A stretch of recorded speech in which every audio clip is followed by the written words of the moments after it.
Aí a galera assim, ó, na areia da praia. Calma, agora a equação fecha. Tá vindo um cara aí que é a cara do Satanás. Mas é um homem de Deus e é o nosso pastor.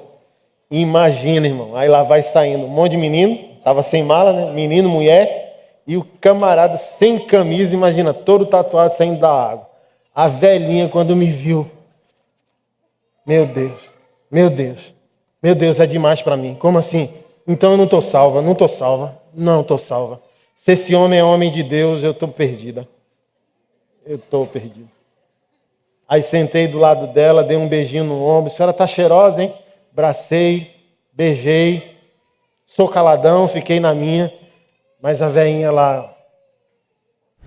Fala pessoal, sejam bem-vindos ao nosso canal. Mas antes de assistir esse vídeo, se inscreva no canal, ative as notificações e deixe seu like. Que Deus te abençoe grandemente.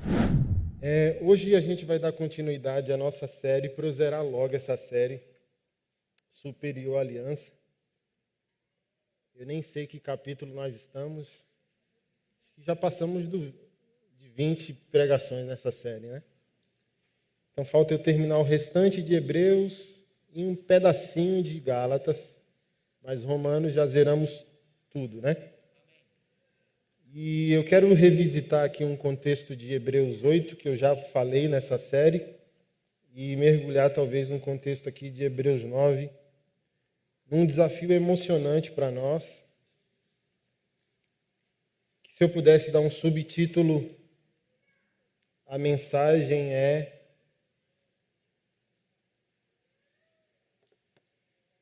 a igreja não é um lugar. Não existe o lugar igreja. Eu sei que é desafiador. E é desafiador para mim também. Parece uma linha tão tênue você chegar e dizer não existe o lugar igreja. E eu não estou falando isso para...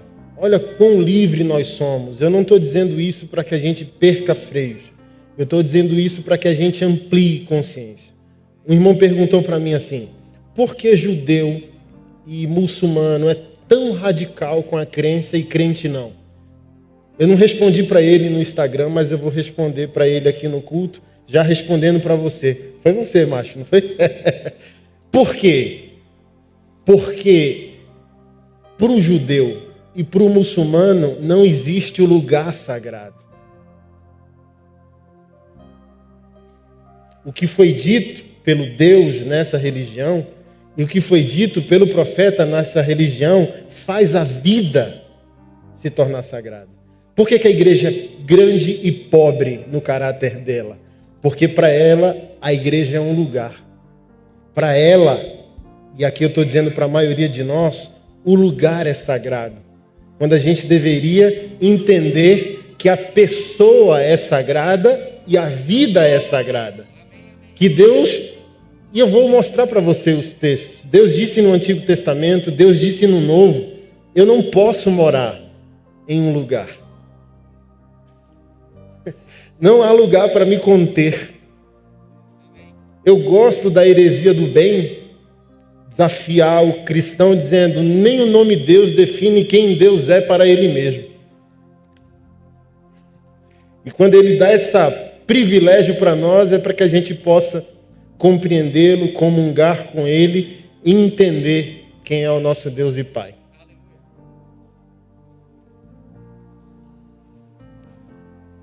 Ele disse para Davi, ele disse pelo Lucas em Atos dos Apóstolos: eu não habito em templos construídos pela mão humana.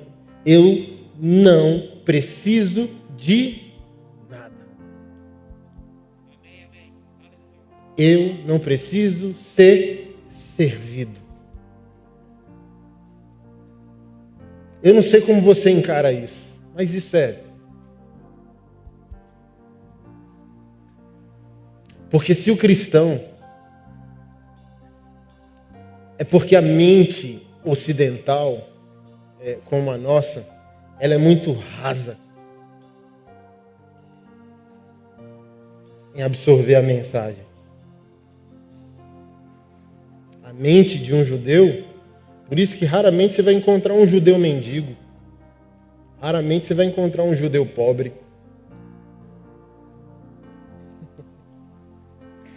Não é simplesmente pelo poder da aliança. É pela literalidade da mensagem. Qual que é o conceito? Qual que é a minha doutrina? Qual que é a minha fé, a minha crença? Papum. É isso, é isso. Para o muçulmano é orar 4 vezes por dia, esteja onde estiver, sem vergonha do meu Deus, da minha fé, acabou. Quando eu preguei na Alemanha, o governo se prostra ao Islã, botando tapete vermelho. Faça o que vocês quiserem, a gente muda até o cardápio no Ramadã, porque não tem vergonha, violenta, estupra a cultura. Coisa que o cristão não deve fazer, mas o cristão tem vergonha, ao ponto que a Alemanha dá a multa para o pai crente, se a criança faltar na Páscoa. Mas no Ramadã, que é o jejum, acho que é 40 dias de jejum do muçulmano, a Alemanha muda o cardápio alimentar da escola para não ofender a religião de quem crê, porque o cristão fica naquele 007, com vergonha do seu Deus, com vergonha da sua fé. E o Senhor disse: vocês são a luz do mundo, o sal da terra. Eu falei isso recentemente. Qual que é o seu problema? O seu problema é que você está vivendo como sal no mundo e luz no mundo, mas você não é o sal no mundo, nem a luz no mundo. Você é a luz do mundo. Você é o sal da terra. O mundo não vai prestar se você não presta. Ninguém vai saber para onde ir se você não iluminar o caminho. E respondendo ao irmão a pergunta que ele fez na minha caixinha de pergunta, isso diferencia judeus, islâmicos e cristãos. Cristãos não creem. Eles frequentam um lugar, mas eles não são o lugar. Um radical islâmico se explode crendo que tem um paraíso com 40 virgens e uma cachoeira de Coca-Cola esperando ele. Aqui é heresia minha. E ele vai fazer.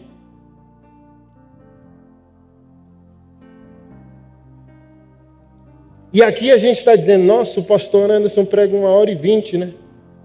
Demorado, né? Ou meia hora da igreja da minha casa. Nossa, longe. Você não está pronto nem para viver, nem para morrer pela sua fé. É isso que diferencia as religiões. Aí o cara vem perguntar para mim: dízimo é comida? Bebê, e não sei o quê, e festa judaica, e lá.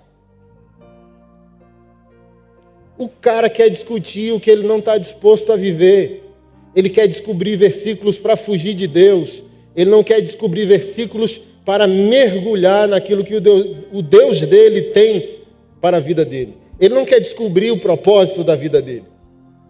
Ele não quer saber o que o Deus dele quer com ele. Ele quer viver como servo de Satanás e frequentar um lugar que diga que está tudo bem entre ele e o Deus dele.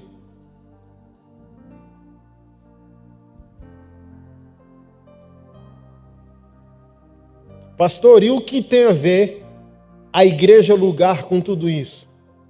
Mudaria a transformação da nossa vida e o impacto da nossa vida no mundo se nós descobríssemos que o lugar não é santo. Santos são as pessoas que foram perdoadas e redimidas pelo Senhor, e quando elas se juntam para se nutrir da mensagem, elas ampliam o que há de sagrado nelas, porque elas, unidas em um propósito, são o templo do Espírito. Você é tão superficial que você, quando não gosta de tatuagem, diz: mas não está escrito que sois o templo do Espírito? Não, irmão, não está escrito que eu sou o templo do Espírito. Está escrito: vós sois o templo do Espírito. Olha como os erros bíblicos, os erros interpretativos mudam tudo e torna a gente um povo superficial. O texto não está dizendo que a pessoa é templo do Espírito. O texto está dizendo que os cristãos redimidos, reunidos no propósito do Senhor, são o templo do Senhor. Por isso que Jesus Cristo disse, onde estiverem 2 ou 3 reunidos em quê?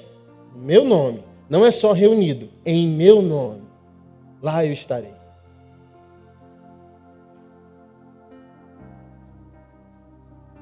O Espírito de Deus só habita em mim se eu honrada. Não existe igreja do eu sozinho. Esse é o pecado da ceia. O pecado da ceia não é a pornografia que você viu ontem. Só lê o texto com responsabilidade. O pecado da ceia, em 1 Coríntios 11, é: eu congreguei, comi, bebi e não enxerguei o rada. Porque o texto diz, porque assim, os pastores, a maioria, só olhou, examina e pôs o homem a si mesmo. Aí a gente vai perguntar se traiu ou viu pornô essa semana. Mas o texto diz, vocês não têm casa para comer e beber? Vocês reúnem-se para pior. Está lá. Vocês congregam e monstrificam. Vocês saem da congregação pior do que vocês chegaram. Porque há entre vocês quem passe fome. E há entre vocês que se embriaguem. Porque chegava, né? Quem tinha condições, um barril de vinho para a ceia do Senhor. E tinha um irmão pobre, esperando a consciência cristã ser ativada. E o que é uma consciência cristã ativada? Dízimo, dizima quem tem, quem não tem, retira. É isso, gente.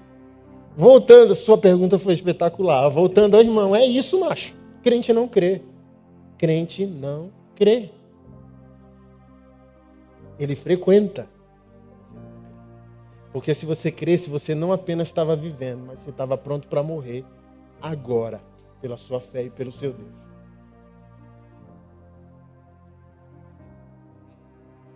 Que pergunta, rapaz.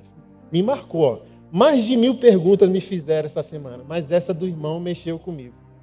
Por que judeu e muçulmano é radical, crente não? Porque eles creem, a gente não crê. A gente frequenta o galpão do Seu Vicente. Esse é o galpão do Seu Vicente, que era uma fábrica.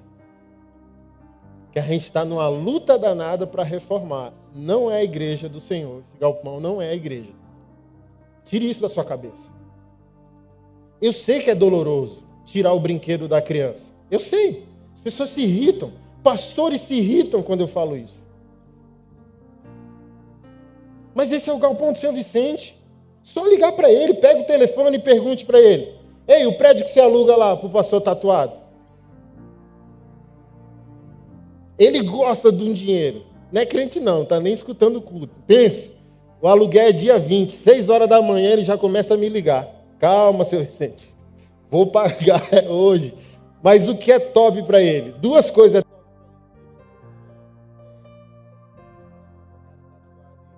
Honrar o contrato. Aí ele fala, rapaz, o pastor é top. 3, 4 anos já que a gente está com ele e vamos embora. A segunda é, rapaz, é bom demais alugar o meu prédio para a igreja. Que acho que é a terceira experiência que ele teve. E graças a Deus parece que todas foram boas. Ninguém deu um mau testemunho com ele. Ele falou, e eu perguntei, por que é bom, Seu Vicente, alugar para crente? Porque quando a igreja não tem dinheiro, é só o pastor falar no culto e o dinheiro aparece.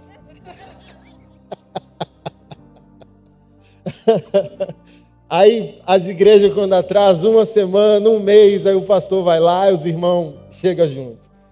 Aí eu falei, glória a Deus. Esse é, assim, estou usando esse testemunho para dizer o que é a força do corpo de Cristo. Não é um prédio. Porque no dia que ele pediu o prédio, tem que devolver. No dia que acabar o contrato, ele pedir ou ele quiser quebrar o contrato, acabou a igreja? Acabou a igreja? Ou seja, não existe igreja lugar. Deixa eu melhorar isso. Até existe a igreja lugar. Quem é a igreja lugar? Jesus. A nossa igreja é Jesus. E até o final do culto eu vou me esforçar ao máximo para você entender o que eu quero dizer. Você não ficar Meu Deus, e agora? O que eu faço da minha vida se a igreja não é lugar? Porque eu sei que na nossa infantilidade, para a maioria de nós, a gente não consegue viver sem esse prédio.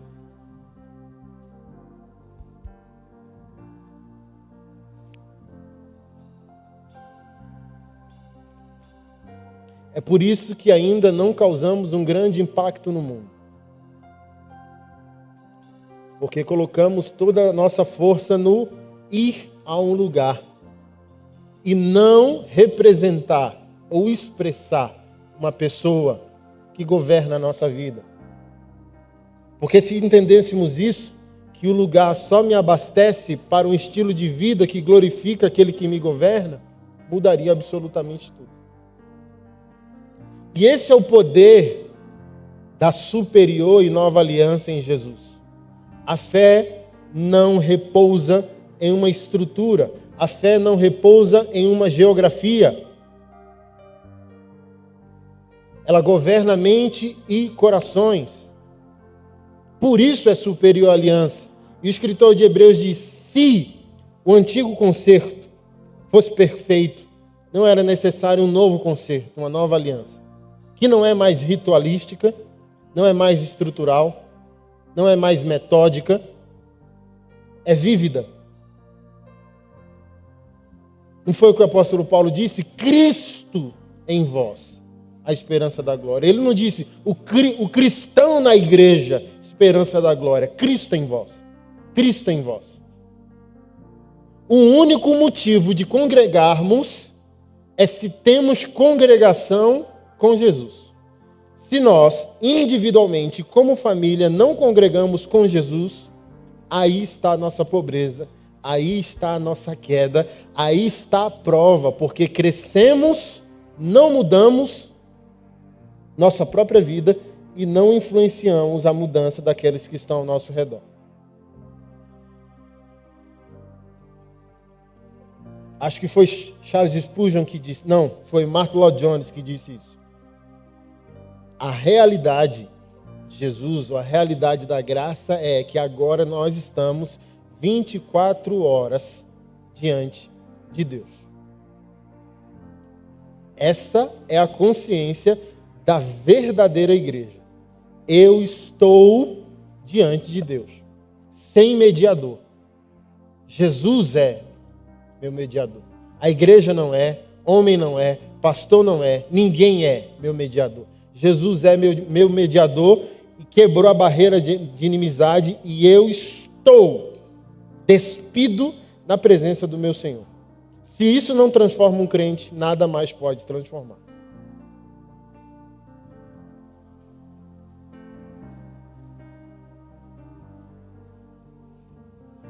Absolutamente nada poderá nos transformar. Você abriu aí em Hebreus 8? Vamos ler primeiro 1 Crônicas, capítulo 17, a partir do verso 1.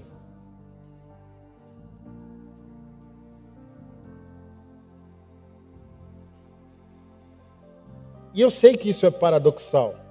Pastores adoram ver as cadeiras cheias. Mas é anti-evangélico e anticristão e anti-Deus.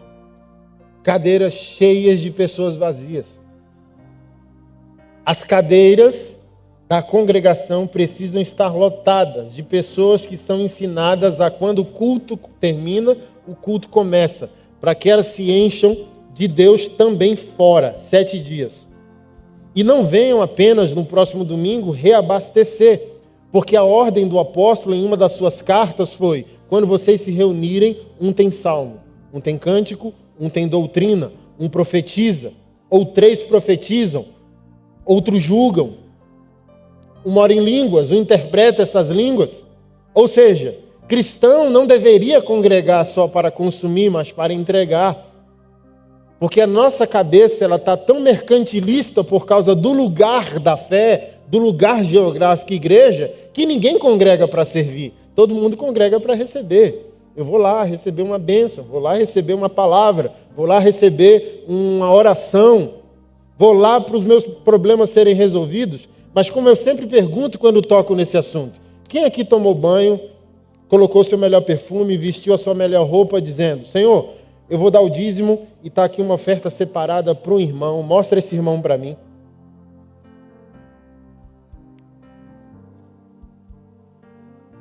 Eu não posso julgar dizendo ninguém, mas eu posso supor que ninguém fez isso.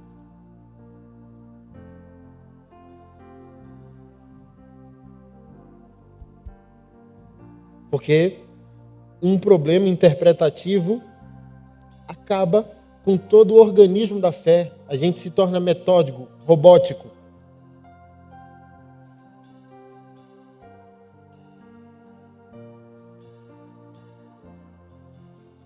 E, consequentemente, isso vai interferir no nosso estilo de vida fora do ambiente de fé. Fora dos espaços litúrgicos.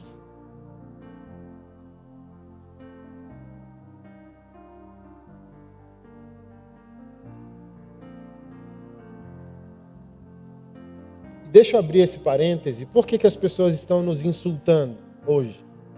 Os cristãos. O salmista, no capítulo 2, disse que o Messias seria perseguido, isso é fato. Então, eu não vou ser cretino de interpretar que o mundo persegue a igreja só porque a igreja também não funciona. Não. O mundo odeia a igreja porque odeia o evangelho, porque odeia o Messias. Isso é fato.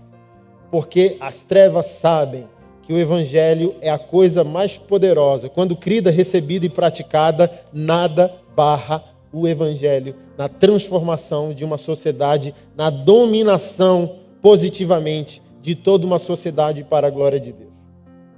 Todo mundo sabe disso. Por isso, odeiam o ungido de Deus. Mas a Bíblia também fala, pelas palavras de Jesus, que quando o sal perder esse sabor, ele não pode ser restaurado. E a única coisa que resta é ser jogado fora e pisado pelos homens. Então existe a perseguição contra a igreja e contra o cristão por causa da perseguição a Jesus. Mas existe a perseguição ao cristão por causa da inutilidade do cristão. Ele não está influenciando e impactando o mundo. E deixa eu abrir esse parêntese. Ser cristão hoje não é algo crido, recebido e temido. Pouco importa. A não ser no meu caso, porque minha estética, né? Igual a gente estava com os pastores, tiramos um tempo de descanso, os pastores de Brasília, de Goiânia e o de Recife, todo mundo ficou ali. Coisa básica, vou dar esse testemunho aqui para você, coisa básica da básica, que quando absorve o DNA, você nem sabe o que você está fazendo. Então a gente alugou uma casa, levamos as crianças, um pânico terrível, eu nunca vi tanta criança em mala no aeroporto, sempre tentado a sair fora do fruto do Espírito. Aí você bota o menino aqui, quando você volta para pegar a mala, o menino já está na asa da aeronave. Fala, meu Deus do céu, criança é bênção, né? Mas, ô louco, mano. Foi desafiador. E a gente ali reunido, alugamos a casa e contratamos 2 moças para cuidar da comida e da casa. E de maneira surpreendente porque ninguém pode elogiar um cristão, porque o cristão é sal da terra e luz do mundo, mas choca, né? Porque do tipo assim, ó, é todo mundo pastor, aí já, ô louco, né? Como assim o cara é pastor? E num dia lá, elas soltaram assim, meu Deus, nunca fomos tratadas com tanto respeito. Está sendo surpreendente para nós a maneira do trato de vocês. Aí eu ouço um negócio desse e fico, como assim? Não estou fazendo nada. Só acordo, peço minha tapioca, acordo, bom dia, flor do dia, quero um café e uma tapioca, pego meu livro, vou para a minha rede e fico lá. Nada demais. Aí pego um menino, vamos para a praia, como. Nada normal. Ninguém voou, ninguém, glória, Shekatarabassúbia. Ninguém. Eu até voltei dizendo, rapaz, nem oramos assim, né? Um dia só, Senhor, nada de crentez, só vida. Aí a mulher chega e diz, nunca fomos tão respeitados. E não foi comigo, foi com a Keila, eu acho, com as meninas e tal. Como assim? Não, porque o povo vem, quando contrata a gente, humilha, zoa a casa e tal. Como se fosse a nossa obrigação, e né? A gente foi contratada para isso. Mas, por exemplo, ao mesmo tempo que você está contratando uma pessoa para pagar, você vai, quando você vê que você sujou, você limpa, você bota um copo no lugar, ou bota na pia, ou quando, sei lá, elas foram embora e a pia ficou cheia, aquela vem, lava, ou chama outra pessoa, tem que organizar aqui e tal. Aí a outra pessoa, aí elas chegavam no outro dia, tinha coisa para fazer, mas os cristãos fizeram o que era sua obrigação. E a pessoa tocada, mexida, impactada. Aí chega um dia dizendo, eu nem dormi ontem, descobri você no YouTube, é pastor mesmo, né? Ver suas... Olha só, nem falei, nem queria pregar, nem assim, não, eu quero minha rede, minha garrafa de café e minha tapioca. Quero pregar para ninguém. Mas é inevitável, quando a gente aceita o DNA do Evangelho, sal dá, luz dou. Então, mesmo que você... Gente, eu só quero minha rede, não quero brilhar, não quero salgar nada. Não tem como. Porque lâmpada é lâmpada, luz é luz, sal é sal. Mexeu, vai salgar. Mexeu, vai acender.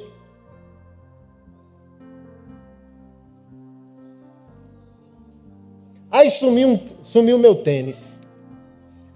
Só depois que a gente chegou lá que veio dizer que era uma quebrada. Mataram um policial 2 ruas acima. Quando for na padaria, cuidado.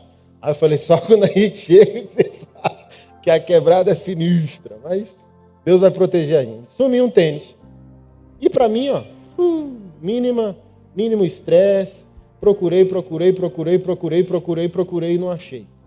Não desconfiei. E aquela, que cara é essa de vocês? Não, porque fica ruim para a gente, né? Não, ninguém está desconfiado de vocês. Fique tranquilo. A gente vai lá, paga o acerto, aí vai embora, beija, abraça, Deus te abençoe. E eu boto mais um, né? Fiz o Pix, mas vou na mão de cada um lá e dou mais um agrado, né? Obrigado, viu? Deus abençoe. Acabou. É uma pregação sem templo, sem evangeliquez, sem gira e sem nada. Só chegou um monte de maluco crente, vivendo suas vidas, com suas esposas, seus esposos, seus filhos, comendo o dia inteiro, na rede. Quando eu falo para você, esquece a minha expectativa de ver o povo de Deus ser ativado para viver, até de maneira inconsciente, está vivendo um valor do reino de Deus e nem está vendo.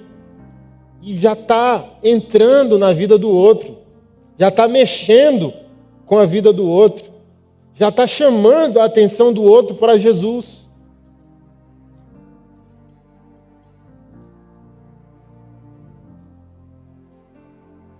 Por que eu digo isso? Porque talvez a pessoa nem interesse tinha, ou nem oportunidade teria de ir numa igreja lugar.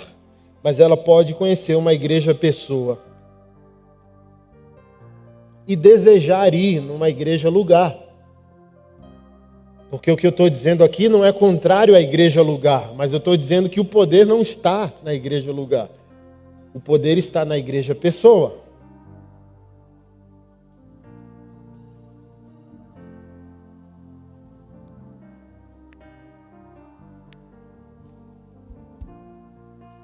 É o que eu sempre digo, quantas igrejas não estão reunidas em antigas boates, supermercados, até balada gay. Estão sul, tem igrejas ali em baladas homoafetivas que existiam. Imagina.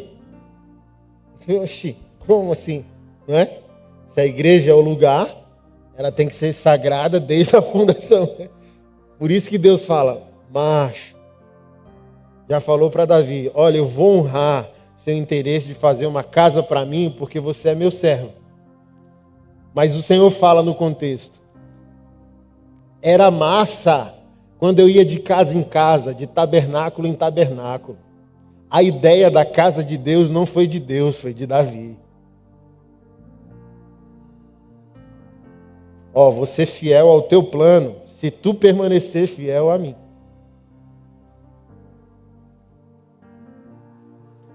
O significado neotestamentário do o verbo se fez carne e habitou entre nós. Já leu o Evangelho de João? Já leu essa passagem? O sentido original do grego ali é tabernacular. Quando se chega para o judeu, na memória histórica, afetiva e religiosa que ele tinha, Deus de Abraão, de Isaac e de Jacó, o Deus que viveu junto com o nosso povo, tabernaculando, se fazendo presente com a sua presença constante, quer julgando, quer livrando, quer dando poder para as batalhas. Diz agora que se tornou ser humano e tabernacula entre nós, montou a sua tenda do lado da nossa. Qual é o impacto disso para o judeu? É Jesus dizendo, eu virei seu vizinho. Eu vim até você. Esse é o poder da igreja. A igreja é vizinha do mundo. E ela transporta uma poderosa mensagem. Porque é o que eu sempre digo.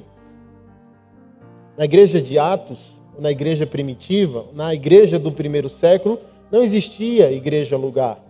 Ninguém entenderia dizendo, vamos para a igreja? Ninguém saberia. Um pastor veio criticar essa minha fala, dizendo, e eles se reuniam no templo e partiam o pão de casa em casa. Aí eu falo, macho, fez teologia com a Genoduque, moço. Que doidice é essa?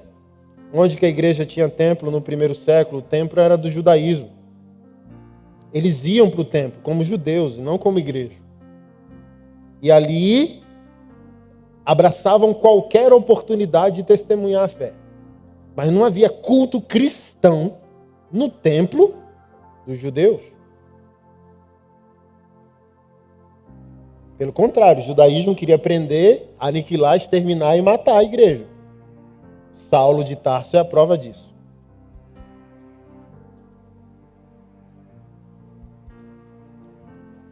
Mas vamos lá. 1 Crônicas, capítulo 17, verso 1. Sucedeu-se, pois, que, morando Davi em sua casa, disse Davi ao profeta Natã, eis que moro em casa de cedros, mas a arca da aliança do Senhor está debaixo de cortinas.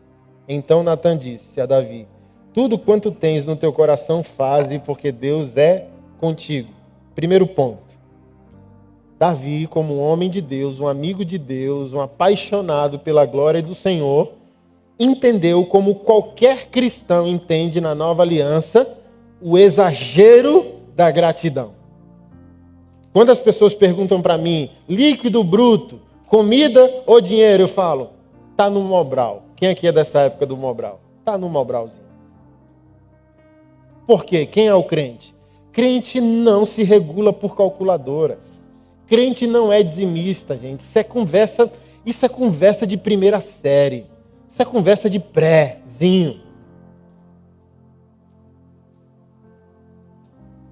Porque o cristão é chamado por uma nova e superior aliança.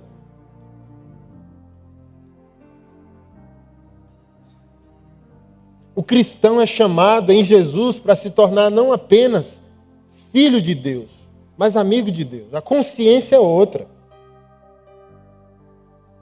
Alguém me perguntou nessa caixinha de perguntas, é obrigado? Como que é? Dízimo é obrigado, sendo que nós estamos na nova aliança? Aí eu perguntei, se estamos na nova aliança, o que é o oposto à obrigação? Crique, crique, crique, crique, crique, crique, crique, crique. Não sabe responder, porque como criança precisa de uma tabuada. E a nova aliança quer emancipar, libertar, expandir, fazer crescer o homem interior. E quando isso acontece, quebra-se o cálculo. A gente, assim, ó, quem aqui é mãe? Levanta a mão. Quem aqui é pai? Levanta a mão. Quem de vocês precisa de uma calculadora para relacionar com seus filhos? O prazer de uma mãe, de um pai, não é fazer das suas tripas coração, como diz o ditado popular, para servir seus filhos, sim ou não? Você mata e morre pelos seus filhos, sim ou não? Não tem cálculo. Vamos trazer agora para a linguagem espiritual. Não tem cálculo. Entra, só entra. Só entra. Na graça de Jesus, só entra.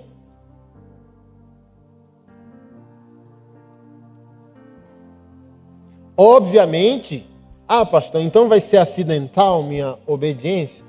Não, gente.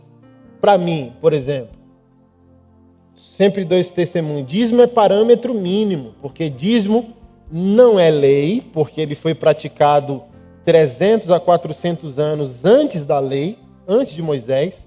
Abraão, Isaac, Jacó, já em adoração e amor a Deus, faziam a 10ª parte, dizendo: se o Senhor continuar abençoando a minha vida, esse é o símbolo que eu tenho dono.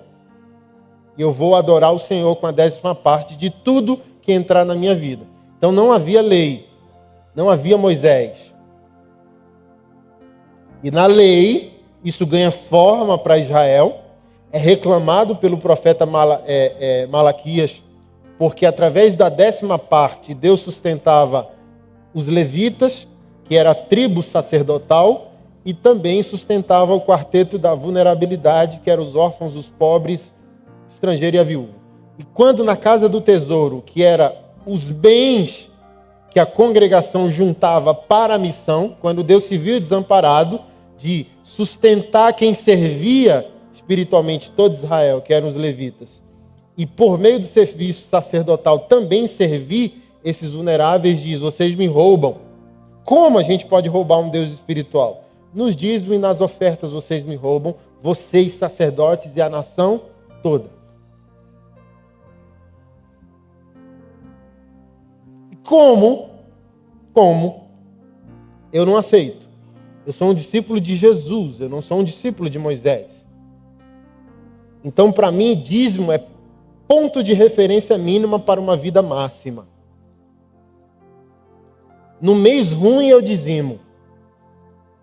No mês bom eu inverto. Fico com 10, ele com 90. É o que eu sempre... Alguns chamam de tudista ou tudizimista. Para mim, Anderson, não existe calculadora para eu amar o meu Deus. Porque eu entendi que em minha vida, a existência tem origem, tem dono, é Ele. E o que Ele me mandar fazer, ai de mim se não fazer. Para mim, esse é meu ponto de referência. Não obrigo ninguém, nem faço doutrina. Eu entendi isso, isso pesa. O peso do senhorio de Jesus me responsabiliza, me torna consciente. Eu não consigo ver o que Jesus veria e desver. Continuar a vida fingindo que eu não vi aquilo que Jesus viu. Porque se eu vi, o Evangelho me torna responsável por aquilo que eu vi. E como um bom cristão adorador, Davi já era um homem espetacular, mesmo na dispensação da lei. E tudo que um adorador quer é agradecer. Ele agradece ofertando financeiramente, ele agradece mudando o caráter dele, ele agradece mudando a sua sexualidade, mudando sua vida. Ele abraça uma vida de santidade não porque quer ir para o céu, ele abraça uma vida de santidade porque ele quer agradecer o que ele não pode pagar e foi pago por ele gratuitamente. Esse é o coração de um verdadeiro adorador. E Davi era. Então, para Davi a presença do meu Deus não pode estar debaixo de cortina e eu morar numa casa top de cedro. Eu vou ter que fazer alguma coisa. Então, é uma intenção boa, não é? Mas se fosse a intenção de Deus, Deus começaria assim. Então Deus, por amor, ele abraçou a ideia do seu servo. Mas não era a ideia inicial de Deus, assim como a ideia de governante não era de Deus e o povo pediu Saul. Quem já leu? Deus sempre quis até o referência. E o povo quer a democracia. Ou capitalismo, ou socialismo, ou comunismo, ou presidente, ou a monarquia. Mas Deus sempre quis para a existência humana a teocracia. Então, Davi feriu o coração dele quando ele percebeu que, como ser humano, ele estava bem financeiramente e Deus, aparentemente, estava mal, em cortinas. E o profeta disse: o que tiver no teu coração pode fazer, porque Deus é contigo. Então o profeta já preveu o que o adorador Davi queria fazer. Eu quero fazer uma casa para Deus. Verso 3. Mas sucedeu na mesma noite que a palavra do Senhor veio a Natã, dizendo: vai e dize a Davi, meu servo. Eu gosto disso. Eu sempre falo, quando eu ministro aos homens, toda vez que Deus se refere a um homem, tem um elogio assim, justo, íntegro. E uma dessas aqui, meu servo. Tá louco. Se Deus pudesse falar alguma coisa a seu respeito hoje, o que ele diria? Imagina, Deus visita um comedor de feijão. Profeta Natã. Vai lá no meu servo. Que palavra forte.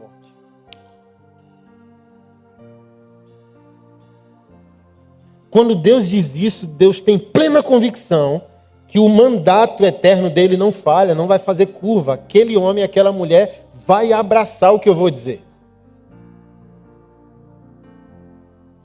Eu chorei, porque é o mesmo contexto de Maria, a mãe da humanidade de Deus em Jesus.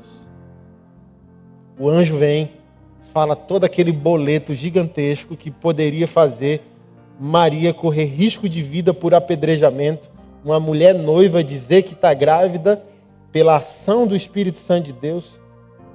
É um convite à morte pública por meio de apedrejamento, porque ninguém, nem José, que era um homem íntegro, está escrito, entendeu.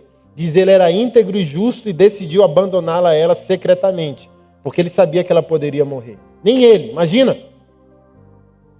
E depois que o anjo manda esse boletão para Maria, termina de falar o que Maria diz. Ai de mim, quem me ajudará? Não, espera aí. Não, ela só... Oh, eu já chorei. Eita Maria retada.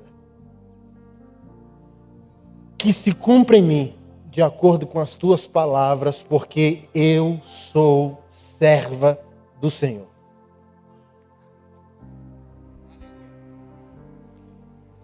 Eu volto à pergunta espetacular do meu irmão.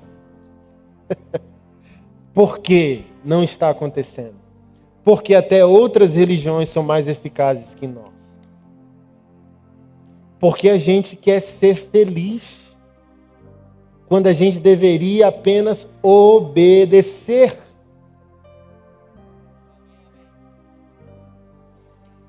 Eu sou servo do Senhor, acabou a felicidade. Eu sou serva do Senhor, acabou a felicidade. É, pastor, como assim? Deus não quer a gente feliz? Deixa para o capítulo 2, outro dia a gente vai falar sobre a felicidade do crente. Verso 4, vai e dize a Davi, meu servo, assim diz o Senhor, tu não me edificará uma casa para morar. Porque em casa nenhuma morei, desde o dia que fiz subir Israel, até o dia de hoje.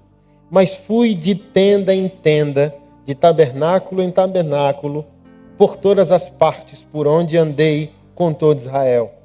Porventura, falei alguma palavra a algum dos juízes de Israel, a quem ordenei que apacentasse o meu povo, dizendo: por que vocês não me edificam uma casa de cedro?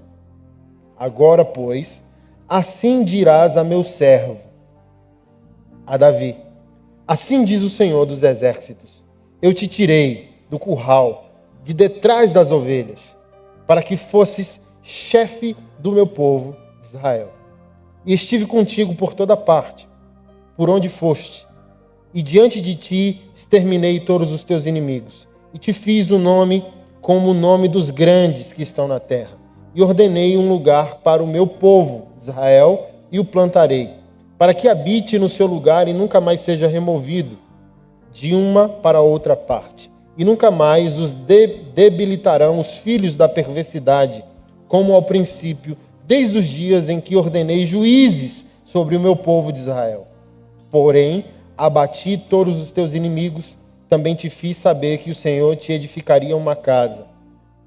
Há de ser que, quando forem cumpridos os teus dias, para ires aos teus pais, suscitarei tua semente depois de ti, a qual será dos teus filhos, e confirmarei o seu reino.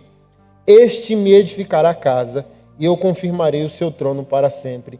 Eu lhe serei por pai, e ele me será por filho, e a minha bondade não desviarei dele, como a tirei daquele que foi antes de ti, mas o confirmarei na minha casa e no meu reino para sempre. O seu trono será firme para sempre. Conforme todas estas palavras e conforme toda essa visão, assim falou Natã a Davi. Então entrou o rei Davi e ficou perante o Senhor e disse: quem sou eu, Senhor Deus?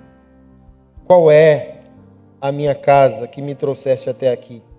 E ainda isso, ó Deus, foi pouco aos teus olhos, pelo que falaste da casa do teu servo, para tempos distantes, e proveste-me segundo o costume dos homens, com esta exaltação, ó Senhor Deus.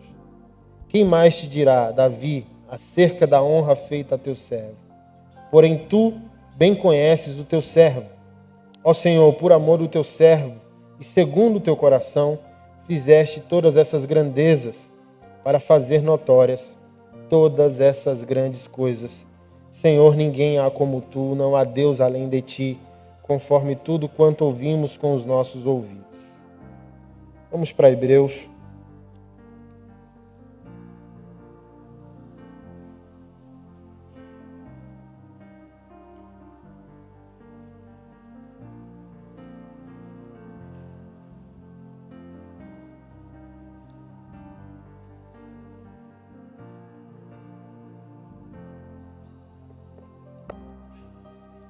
Eu só queria provocar você mais. Dê um texto aqui, você não precisa abrir. É só para trazer uma maior fundamentação. O texto que eu citei em Atos dos Apóstolos.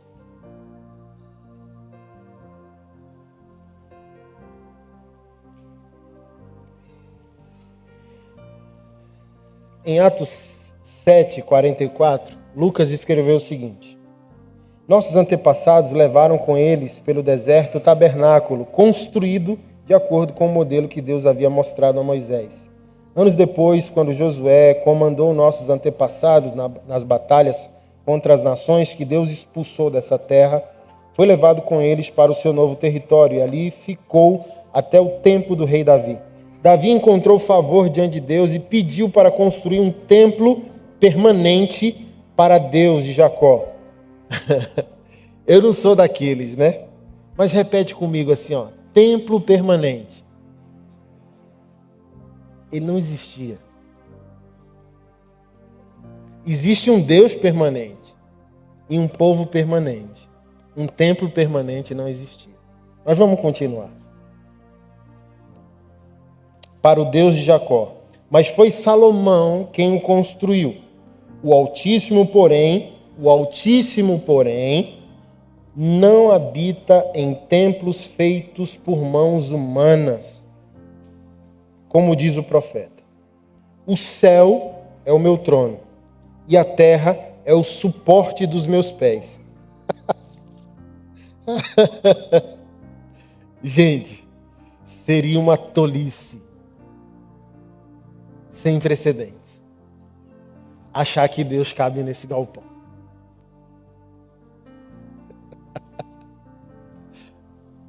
Seria um absurdo muito maior afirmar que esse galpão é a igreja do Senhor. Olha o texto. O céu é o meu trono e a terra é o estrado ou o suporte dos meus pés.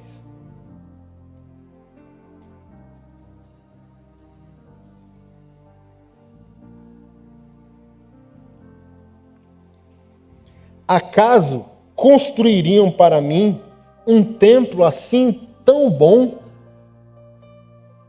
Diz o Senhor. Que lugar de descanso vocês poderiam fazer para mim? Acaso não foram minhas mãos que criaram o céu e a terra? Povo teimoso, está escrito, olha. Vocês têm um coração incircunciso e são surdos para a verdade. Resistirão para sempre o Espírito Santo? Foi o que seus antepassados fizeram e vocês também o fazem. Que profeta seus antepassados não perseguiram? Mataram até aqueles que predisseram a vinda do justo, a quem vocês traíram e assassinaram. Vocês desobedeceram a lei de Deus, embora a tenham recebido das mãos de anjos.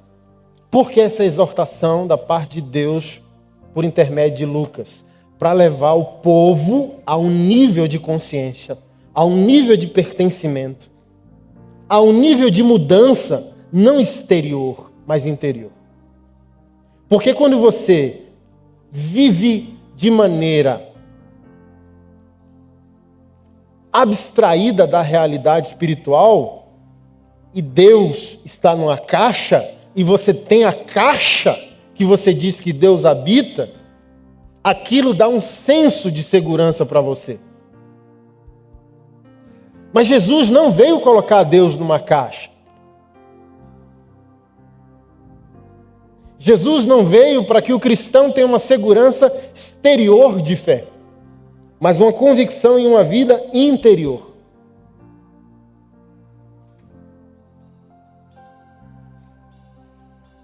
Povo teimoso, disse Lucas em Atos 7:51. Por quê? Porque você pode ter o objeto sagrado e não ser uma pessoa sagrada. Você pode ter o espaço sagrado e não ser um povo sagrado. Porque se fôssemos, não existia morte em nosso meio.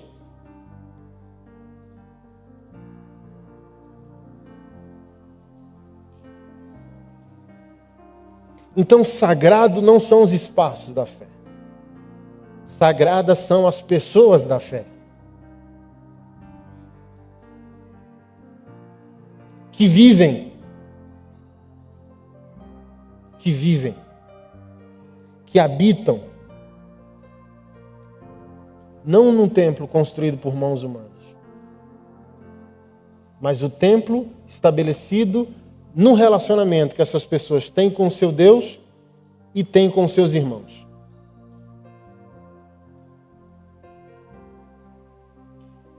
Perguntaram para mim na caixinha de pergunta: falta de perdão tira a salvação? Não, só evidencia que não há salvação.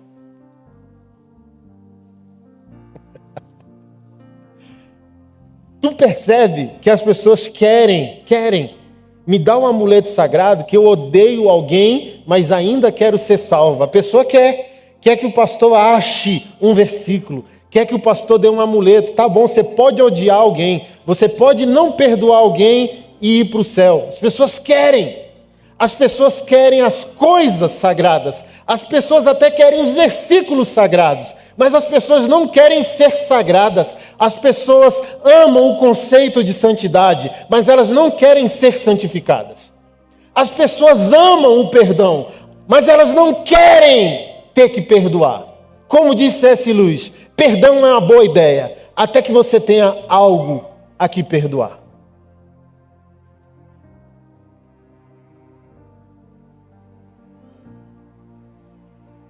Quando as pessoas me perguntam questões exteriores, eu já vejo o abismo interior. Povo teimoso. Deus, que não habita no templo físico, quer levar vocês para o verdadeiro templo, para a verdadeira consciência. para o templo espiritual, para aquilo que os reformadores chamaram de igreja universal e invisível do Senhor.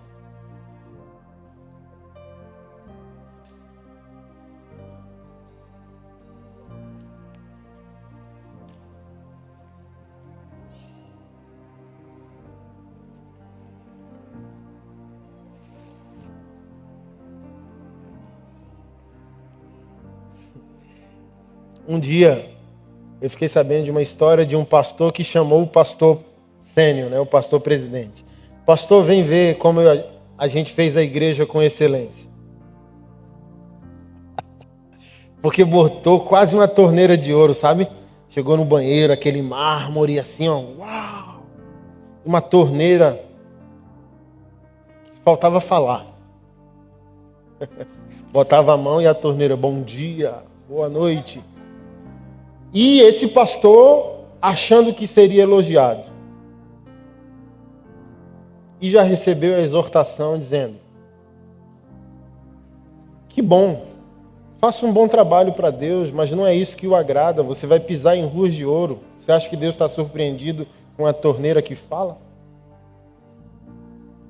Você acha que Deus está surpreendido com o mármore que você bota num banheiro e chama isso de excelência? Você vai pisar em ruas de ouro. Agora vamos perguntar sobre excelência interior. Obviamente que temos que perseguir as excelências em todas as áreas da vida, mas os objetos sagrados, o zelo exterior pelas coisas de Deus, nem sempre é o zelo interior. É o que eu chamo da manutenção da espiritualidade e do caráter. Ok, devemos sempre fazer o melhor para Deus fora, mas a pergunta é, esse exagero de fazer fora, para um Deus que não precisa de nada, será que não está escondendo o que você esqueceu de fazer por dentro? Porque talvez a gente tenha os melhores galpões para a igreja. Mas como estão os templos interiores? Como estamos por dentro?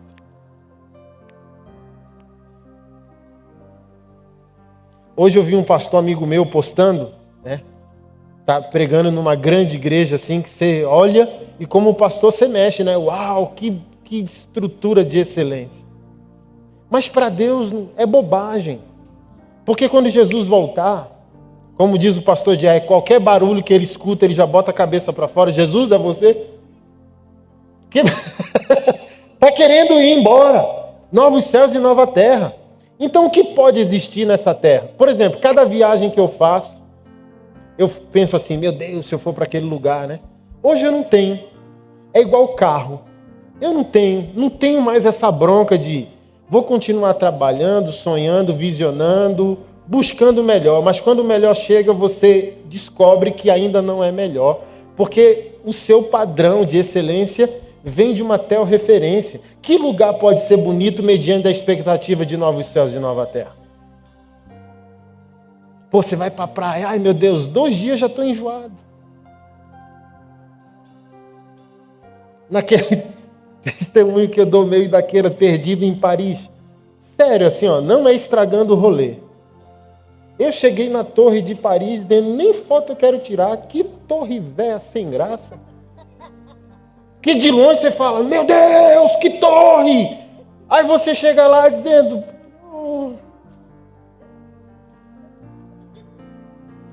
Aí fomos sentar no restaurante lá, francês, e o cara tirando onda com a nossa cara, falava 4 idiomas, mas mesmo assim zoando a gente, dizendo, olha, bicho, eu descobri que a gente era brasileiro, não gostava de brasileiro. E gastamos uma dinheirama lá em euro, e eu fui comer, comidê, sei lá, não sei o que ler, né? Tudo termina com ler. Aí quando chegou a comida, aí você gostou ler? Aí eu falei, eu tô com saudade do meu nordeste, do meu sarapatel ler, da feira da Ceilândia. Eu falei bem assim, que besteira.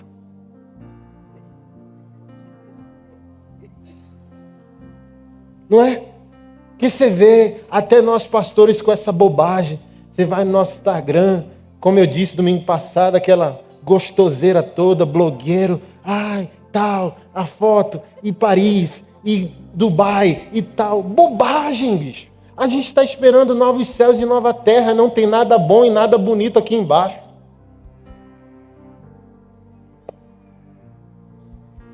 Tem na foto, mas quando você chega lá, diz, é só um lugar legal que eu vou ficar aqui 2 dias. Mas eu não sei você, e não sei se você está me entendendo. Eu estou ansioso com outro padrão, gente, de existência.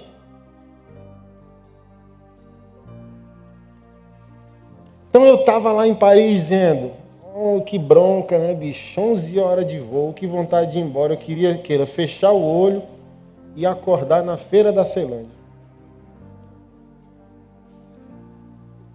Comendo um cuscuz com galinha guisada, uma coca de garrafa e um café. Que rolê chato.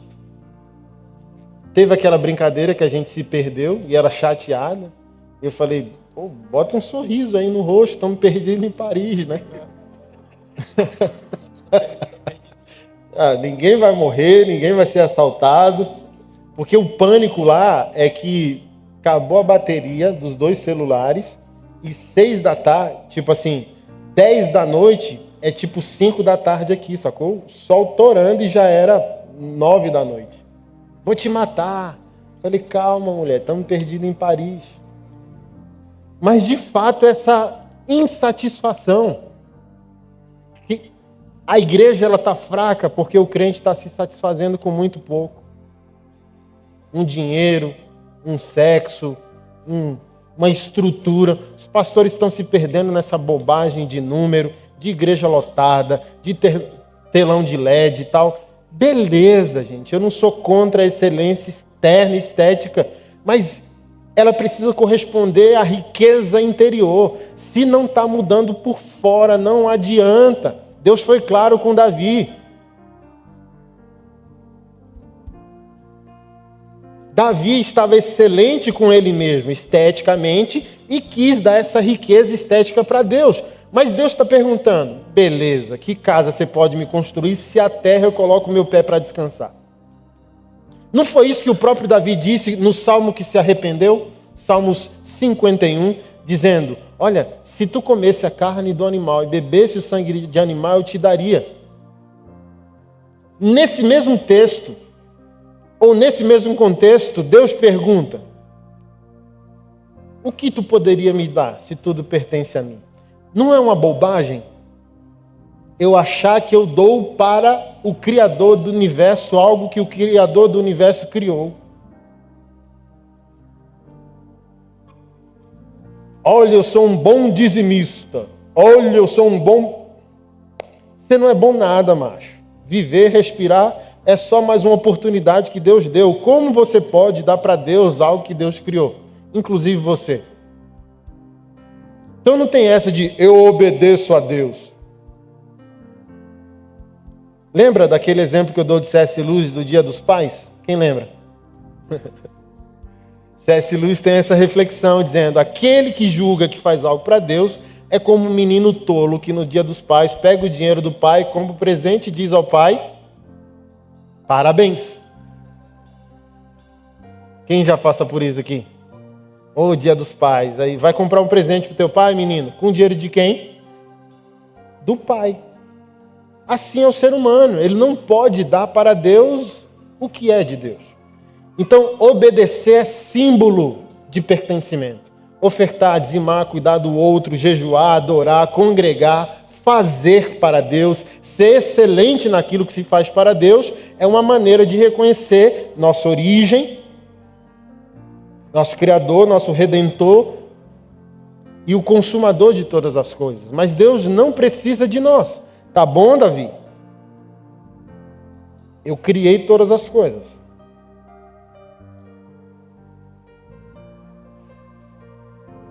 Eu não gostei desse rolê na Europa. Para dizer que eu não gostei, eu gostei só da Noruega e de Portugal, que parece com a gente um pouco, né? Um Brasil mais funcional, mais melhorado. Assim, imagina, você dá aquele rolê na Noruega, aí daqui a pouco você ir para aquelas florestas viking lá do... Quem aqui curte um rock and roll, né? Nas bandas de heavy metal, ir lá para as florestas, congeladas. Irmão, que lugar surreal. Que lugar lindo. Tá bom, Davi. Sabe a Noruega? Fui eu. Sabe Maragogi? Fui eu também. Sabe Porto de Galinha? Fui eu. Sabe os Alpes suíços? Fui eu também. Tá bom. Eu vou aqui esperar um mês para ver que tipo de casa você vai construir para mim caber nela. Para onde eu estou querendo empurrar você? Para o nível de, consciência. Para de meninice. Deus não precisa de você sentado nessa cadeira. Deus quer mais, espera mais de você. Sentar nessa cadeira não faz de você igreja. Ir para um galpão não faz de você uma igreja. Não faz de você o povo de Deus. Deus está esperando. Ele criou o universo. Ele não precisa do seu dízimo. Ele não precisa que você esteja sentado aqui. Ele não precisa de nada. Nada, absolutamente nada. Ele não precisa de ninguém. Autossuficiente, autoexistente, imutável, santo, perfeito, eterno. Ele não precisa de nada. E ele não precisa de ninguém.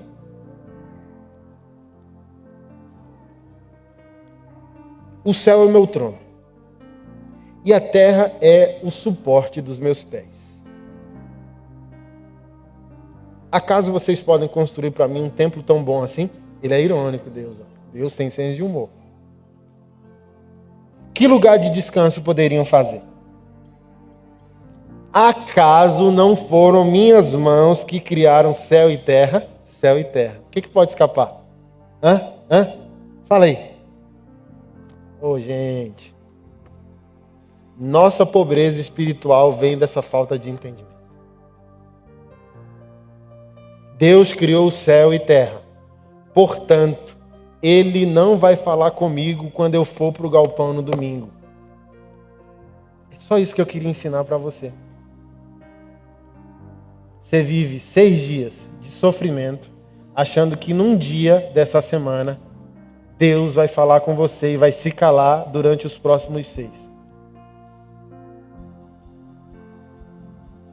O que eu queria ensinar para você é que Deus está se movendo com você. Deus é seu pai, seu amigo, seu parceiro e quer fazer de você agente de transformação. Acabou o culto, Ele vai junto com a gente.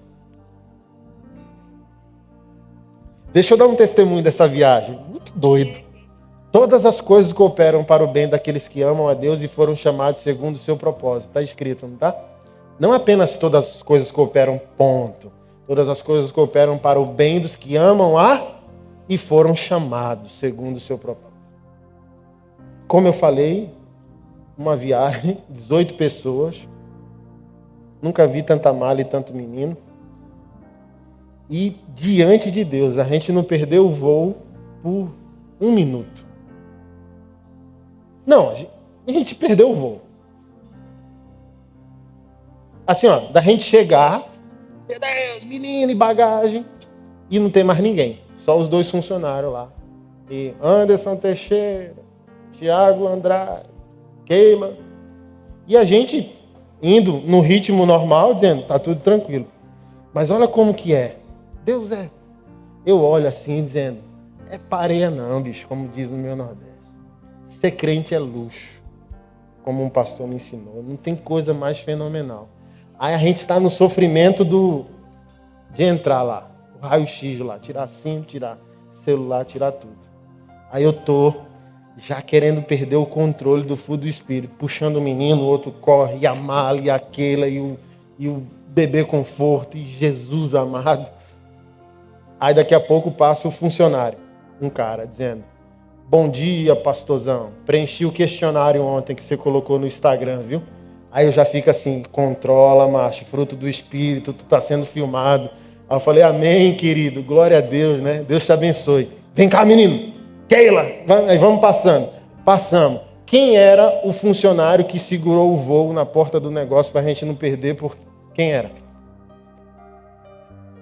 O Caba. Era o Caba. Que ele olhou a lista. Anderson, Keila, tal. Não, já viu o pastor lá. Segura aí. Quando a gente chegou na porta, não, é tudo meu. Todo mundo meu. Conheço todo mundo. Bora. Aí foi a carreirada de gente, de mala e tudo, e nem ficou cara crachá. E eu falo bem assim, meu Deus, como Deus... Assim, ó, mínimas coisas.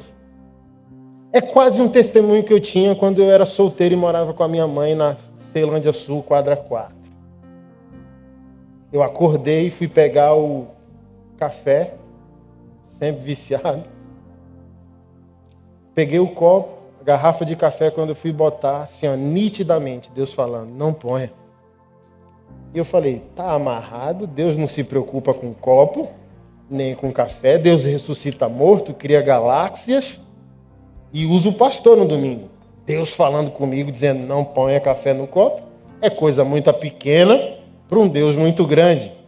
Está acompanhando meu raciocínio? Quando eu botei o café no copo, o copo explodiu na minha mão. Buf! E eu, o que aconteceu aqui? Meu filho, lei da física. Café quente, copo gelado no mármore a madrugada inteira. E eu comecei a chorar. Dizendo, mas Senhor, que bobagem. O copo. Não, meu filho. É bobagem não. Somos um. Habitas em mim, habito em ti. E tudo que é importante para ti é importante para mim. E tudo que é importante para mim é importante para ti, somos um. E meu olho, ó. Como assim? Essa é a consciência que eu queria que a igreja tivesse. Deus não está falando com a gente no culto. Deus está reabastecendo a gente no culto. Mas de verdade, que Deus quer falar mais com a gente e através da gente fora do culto do que nele.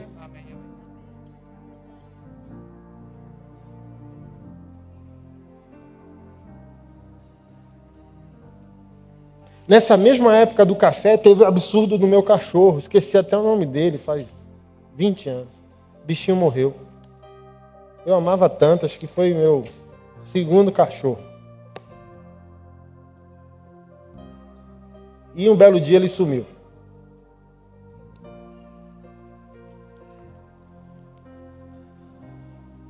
E quando eu cheguei, minha mãe disse, teu cachorro fugiu. E a vizinha assim, ó, chega o olho flamejando, Satanás no olho da mulher. Aquela risada assim, satânica. Teu cachorro sumiu, né? Aí na hora que eu vi o Satanás, está repreendido Satanás. Bem assim mesmo. Está repreendido o diabo. Olhando para ela e minha mãe, meu filho, está repreendido Satanás. O que é meu é de Deus, o que é de Deus é meu. Eu te repreendo. O cachorro não é apenas meu, o cachorro é de Deus. E este cachorro vai aparecer. Aí a mulher assim, ó, o demônio saiu na hora e minha mãe dizendo, eu disse para tu que ele era crente?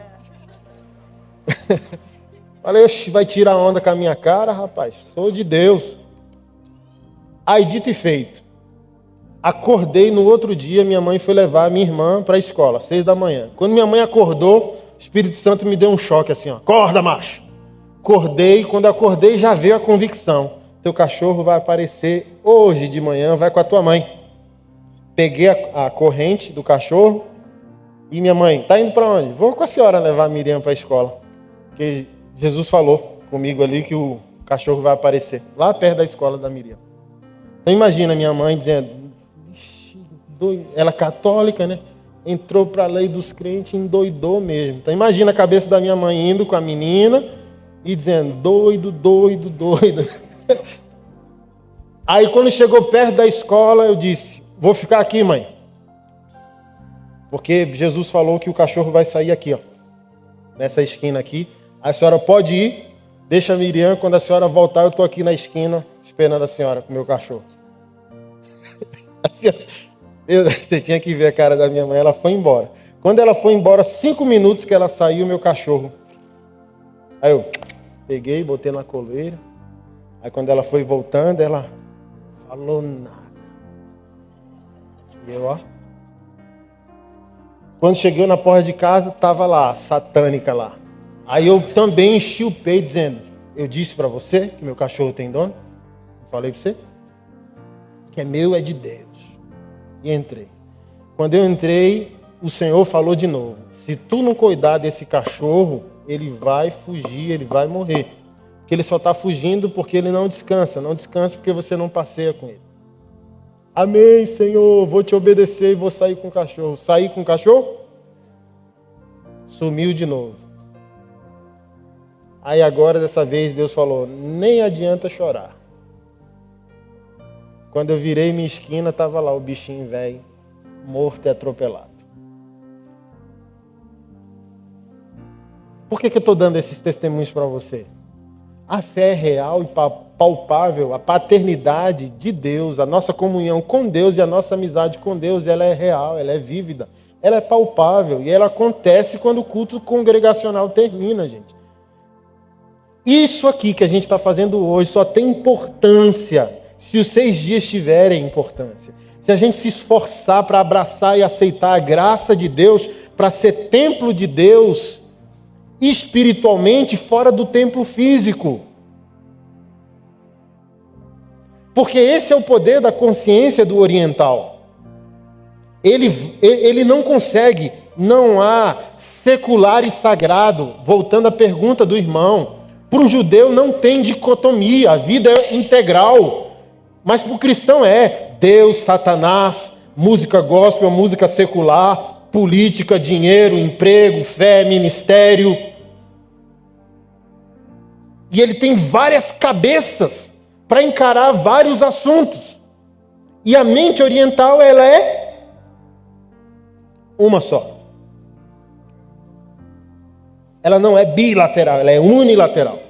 Não tem dicotomia, vida é integral.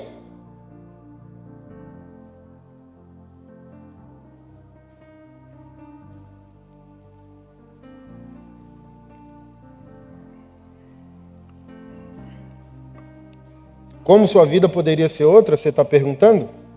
Se você aceitasse que você é a igreja, mudaria tudo. Você se irrita, mas você se irrita por enquanto. Você trai, mas você trai por enquanto. Você erra, mas você erra por enquanto. Por quê? Porque você é o tabernáculo de Deus se movendo entre os homens. Então não é que você vai virar o santão zen monge. É que você acerta mais e erra menos. Quando você entende que o culto está acontecendo em você e através de você. Então o tempo que um homem sem Deus leva para se arrepender, o seu vai encurtando. Então tem alguém que demora 30 dias para se arrepender. Se você entendesse que o culto em você continua quando esse culto terminar, a briga que vai ter, ela dura menos. Se ela durava 30 dias, ser esbirrado, agora vai durar uma semana. E vai durar 5 dias na próxima, que vai durar 3, que vai durar 1 dia, que vai durar 5 horas, que vai durar 1 hora, que vai durar meia hora, que vai durar 5 segundos. Não é que o crente para de errar totalmente. É que o seu arrependimento se torna mais eficaz do que o da maioria. Porque é o que eu sempre digo, santidade, na minha definição, não é apenas a ausência do pecado, é a rápida consciência de santificação, que leva o cristão a um arrependimento eficaz e rápido.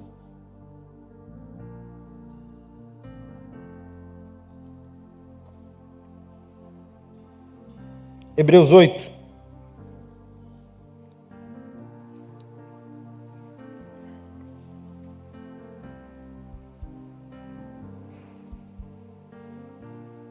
Verso 6. Agora, porém, Jesus, nosso sumo sacerdote, recebeu um ministério superior, pois ele é mediador de uma aliança superior, baseada em promessas superiores. Se a primeira aliança fosse perfeita, não teria havido necessidade de outra para substituí-la.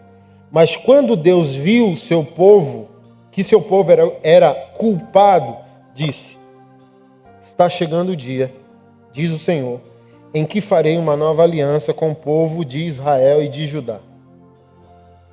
Não será como a aliança que fiz com seus antepassados, quando os tomei pela mão e os conduzi para fora da terra do Egito.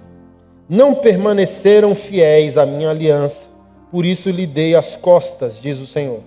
Essa nova aliança que farei com o povo de Israel, depois daqueles dias, diz o Senhor, porei as minhas leis em sua mente, as inscreverei em seu coração, serei seu Deus, eles serão meu povo, e não será necessário que alguém ensine aos seus irmãos e aos seus parentes, dizendo, você precisa conhecer o Senhor. Pois todos, do mais humilde até o mais importante, me conhecerão. E eu perdoarei sua maldade e nunca mais me lembrarei dos seus pecados. A fala desse apóstolo, que João Calvino diz que é o apóstolo Paulo, porque ninguém sabe o escritor da carta de Hebreus precisamente, e eu fico com a opinião de Calvino, eu julgo que é Paulo, porque tem algumas características na carta que remete às outras cartas que ele escreveu. Então, obviamente, que esse mensageiro da parte do Senhor está falando justamente da transição da lei para a graça. Então, a aplicação da promessa vem principalmente para aqueles a qual pertencia a antiga aliança. Então, o texto ele está sendo direto com Israel. E a igreja entra na mesma promessa por ser a Israel de Deus. Assim como a Israel do Antigo Testamento é a tipificação do que é a igreja no Novo. Então se torna um povo atemporal. Israel e igreja se fundem a partir do mesmo Redentor e da promessa que foi dada do nascimento e da vinda do Messias. E a promessa é que o povo de Deus, em aliança com ele, transicionaria da matéria para a essência. Na lei, os mandamentos foram dados em tábuas, escritas pelo próprio dedo de Deus. Obviamente que o apóstolo Paulo falou que a lei era o pedagogo, ela era o aio, ela é a placa sinalizadora ao destino, ela é sombra do fato e o fato é Jesus. E quando Jesus realiza o sacrifício vicário, substitui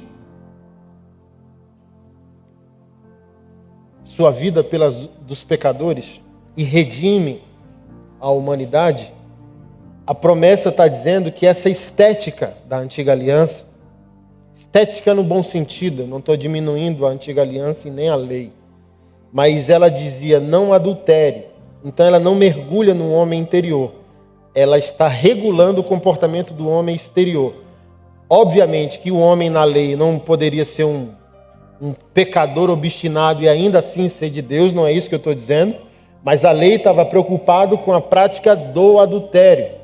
Mas o homem interior, talvez, ele teria seus momentos de flutuar emocionalmente, o que eu chamo de adultério emocional. A lei não tem regulamentação total sobre o homem interior, porque o homem interior ele não está redimido, ele só pode ser redimido em Jesus. Então a lei controla o homem, não faça.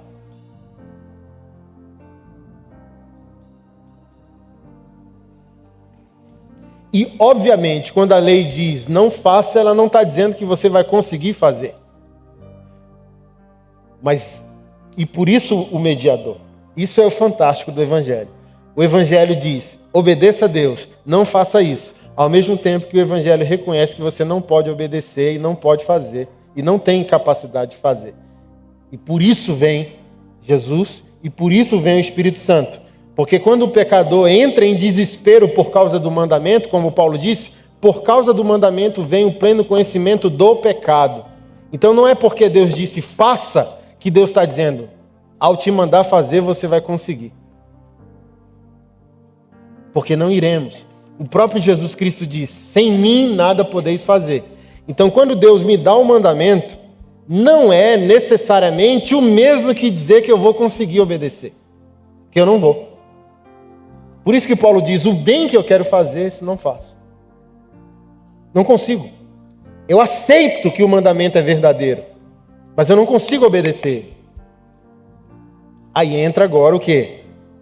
O Salvador. Entra o mediador e entra a atuação do Espírito Santo. Quem é Jesus? Jesus é o sacrifício de Deus habilitando você a praticar o que era impossível a praticar sem Ele.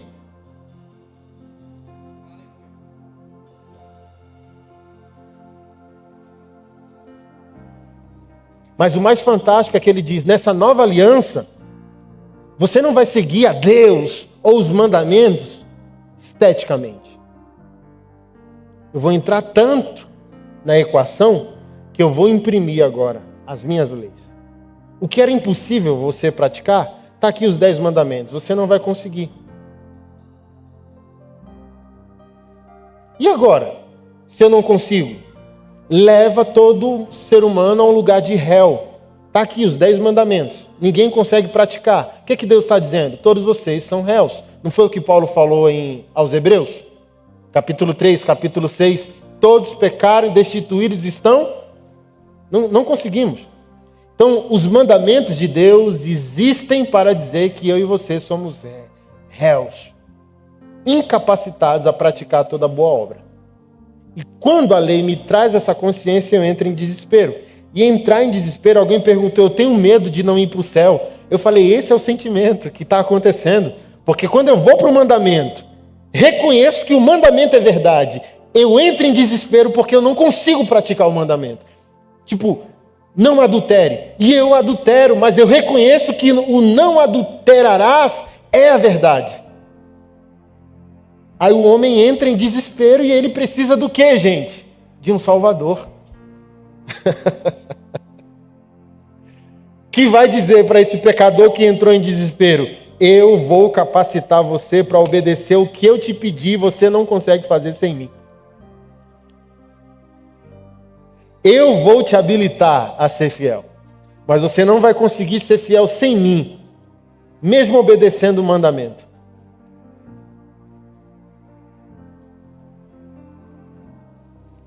Olha que doideira, irmão. Por isso que não existe crente fiel.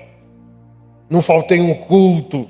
Não falho no dízimo. Não tem. Sem Jesus nada podeis fazer. Então não é o que a gente pode fazer. É o que a gente é habilitado por Jesus e pelo Espírito Santo a fazer.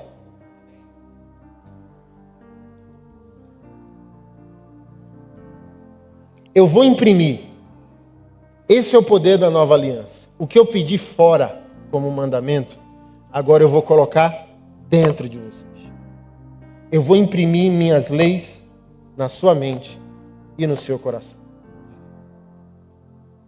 Quando isso acontece, você aceita a ser um templo andante, uma igreja em movimento.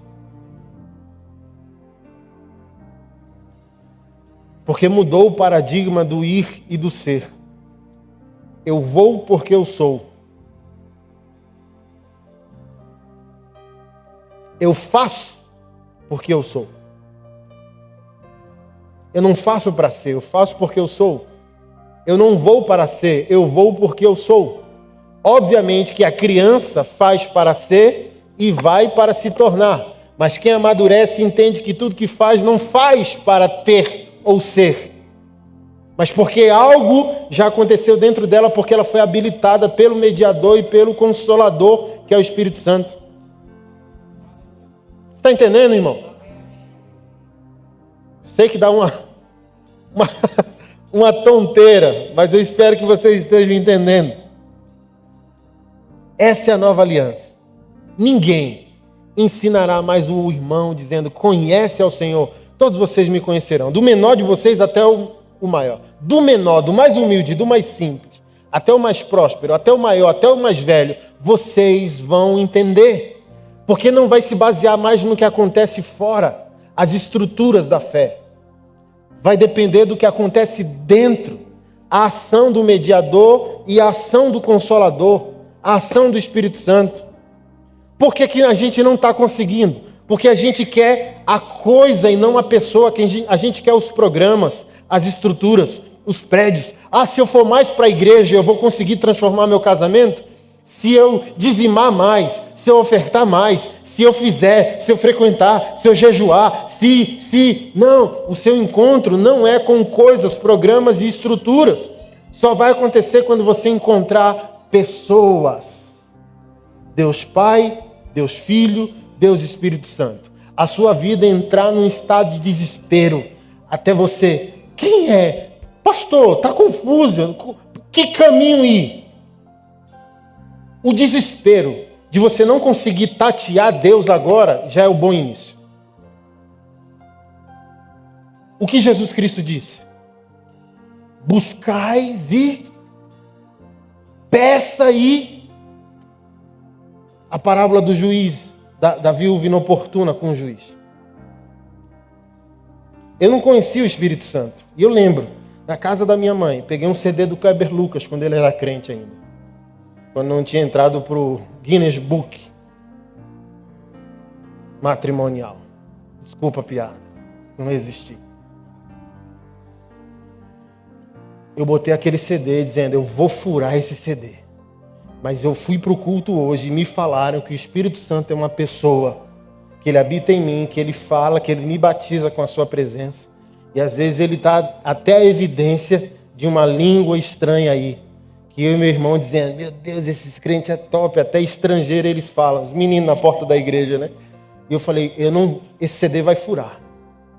Mas eu não vou parar de louvar enquanto o Espírito Santo não vier e me visitar, e me tocar, e me capacitar. E eu lembro, irmão. Música 1, 2, 3, 4, 5, 6, 7, 8, 9, 10, 12, nada. Volta para a primeira. E eu ali, ó. Não vou sair. Não vou.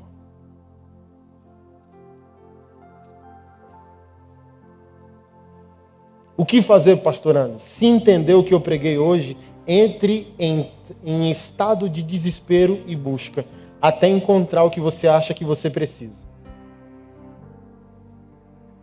Eu quero revelação de Deus. Eu quero saber quem eu sou em Deus. Eu quero saber quem é Deus, o meu Pai. Eu quero saber quem é Jesus. Eu quero ter uma experiência com o Espírito Santo. Entre em estado de desespero. Porque não vai acontecer enquanto você for frequentador de culto. Não vai.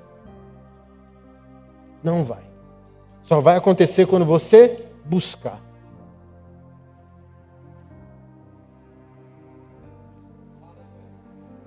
Porque ele disse, ó, eu farei a aliança. E ela já foi feita. Esse tempo aqui já foi, é passado, é o tempo de Jesus. A aliança que ele disse que faria com Israel, já foi. Foi inaugurado por Jesus. Já está disponível.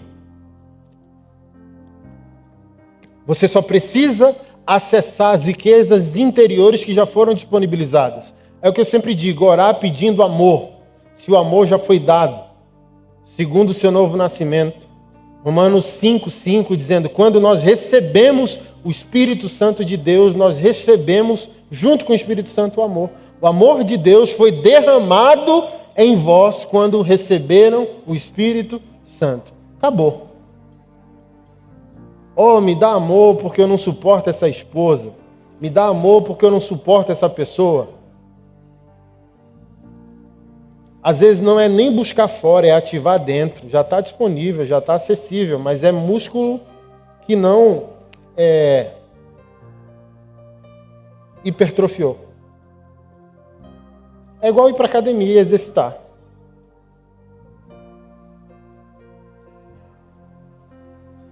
É a mesma coisa orar pedindo fé, e fé não vem por oração, vem pelo ouvir da palavra. Não foi o que a palavra... Não é o que a Escritura Sagrada diz?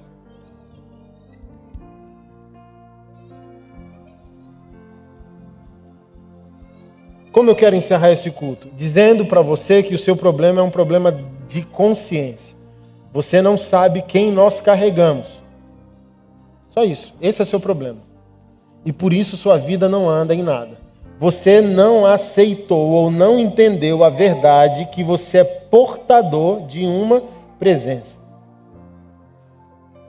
Se você entendesse isso, você pecaria menos, gritaria menos, brigaria menos. Tudo entraria em processo de mudança. Porque você entende que o Rei está presente, Ele habita em você, Ele está caminhando com você. Então, quem aqui é fiel só quando é vigiado, já acabaria com seus planos. Você fala, não adianta. Eu achei que o marido, a esposa não está presente, eu posso ficar aqui com a namoradinha do trabalho, igual eu falei no domingo passado, né? Ai, a namoradinha do trabalho. Se você está 24 horas na presença de Deus, então a consciência que você carrega uma presença aumenta o nível de responsabilidade. Quando o nível de responsabilidade aumenta, mudanças passam a acontecer. Transformações são mais visíveis, recorrentes. Coincidências começam a acontecer. Nossa, uma coisa muda, olha, uma prosperidade chega, olha, alguém se converte.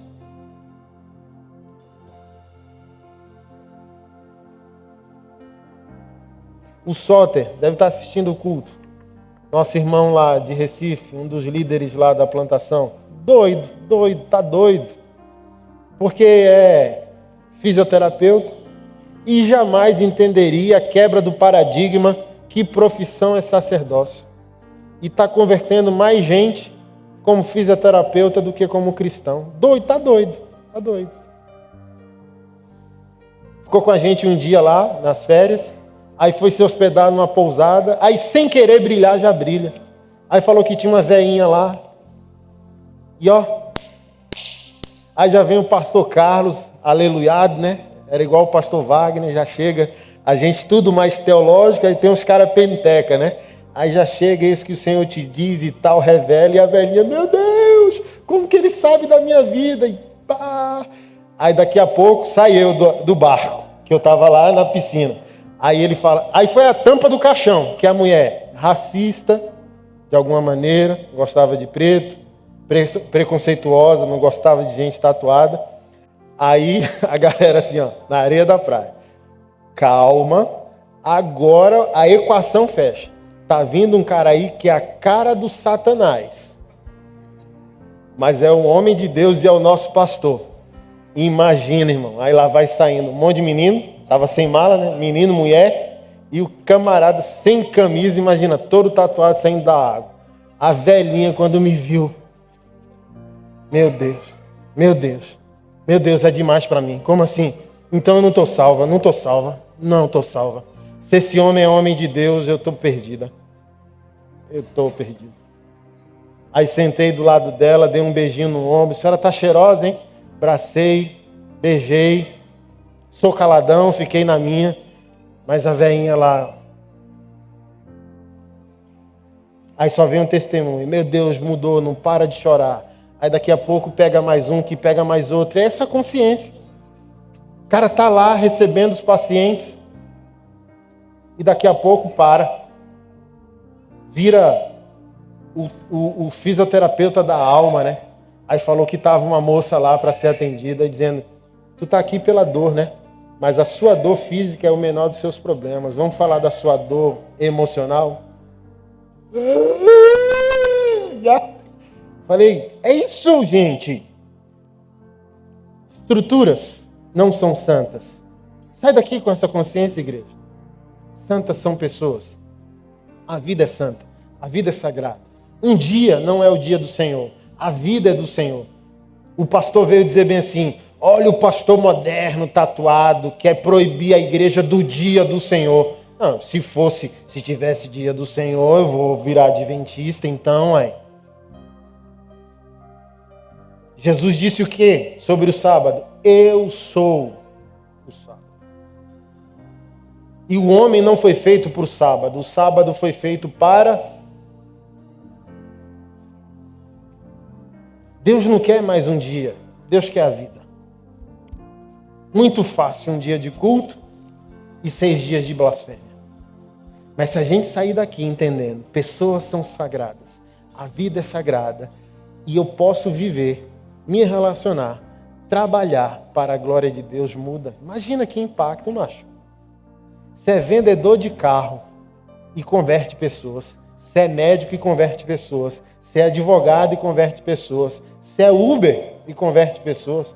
Olha o danado do João Paulo. Sempre dou testemunho. Não pode pegar um Uber que deixa o povo chorando.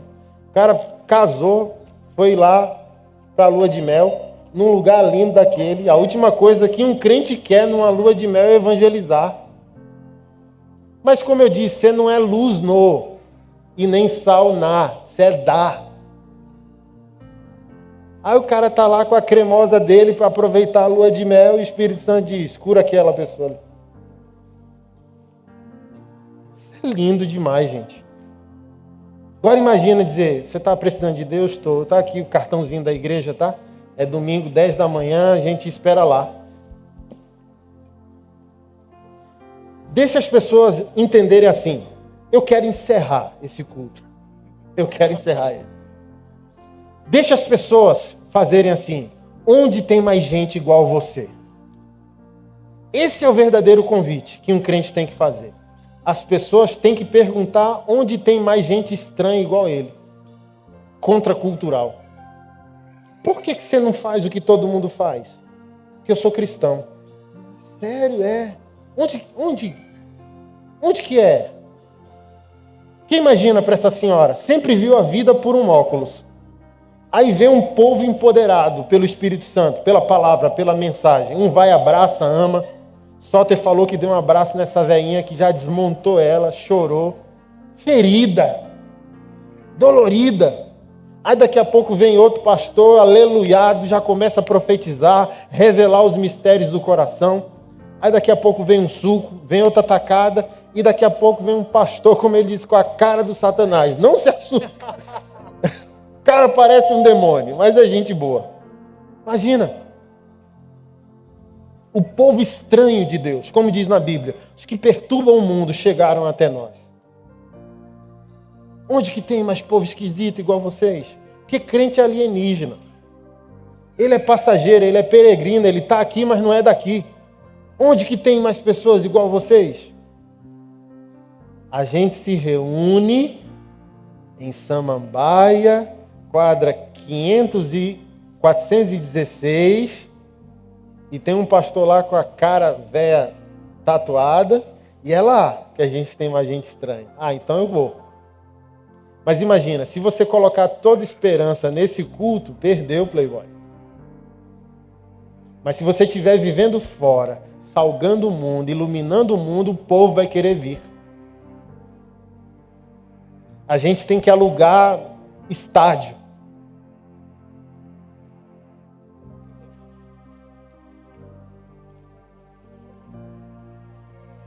E é top demais, né? Quando o testemunho se espalha. Aí voltando de novo, menino, mala. Cadê, meu Deus? Eu falei, vamos se acalmar ali, todo mundo senta ali e vamos tomar um Starbucks ali. Chegamos, passamos, estamos de volta. Calma, vamos tomar um café.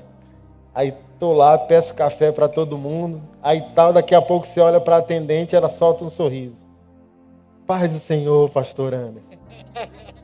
Paz do Senhor, querida. Quero de caramelo, quero de canela e tal. Você vai. E a alegria radiante, porque assim, ó, você nem sabe, você brilhou, você salgou e nem calcula o resultado. Por isso que eu estou dizendo, não tem calculadora. Só deixa a vida acontecer, macho. Aí eu vou lá, para o Uber, abre e não abre. Quantas pessoas cabem? Não dá para ir para frente. Eu já irritado, menino, cadê o menino? Cadê a mala? Aí o motorista do Uber, paz, pastor Anderson. Aí eu, miserável, eu não posso nem pecar, não posso nem me irritar em paz, que o danado do cara já me conhece. Isso é massa demais, gente. A luz do Evangelho radiando, brilhando. Então, deixa eu encerrar falando para você um negócio. Aceite que você é farol e não lanterna. Se eu posso resumir a mensagem hoje, deixa eu falar para você, você não está na traseira, você está na dianteira. Você é farol da vida e não lanterna. Não deixa as pessoas ver que você freou.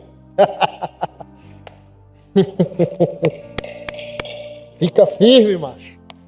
Deus vai fazer, já está fazendo. Tu é farol. Tu é farol, tu não é lanterna. Tu é farol. Cheguei. Mesmo que você não seja parecido, porque tem alguns de nós que é parecido, quer aparecer mais do que... Não.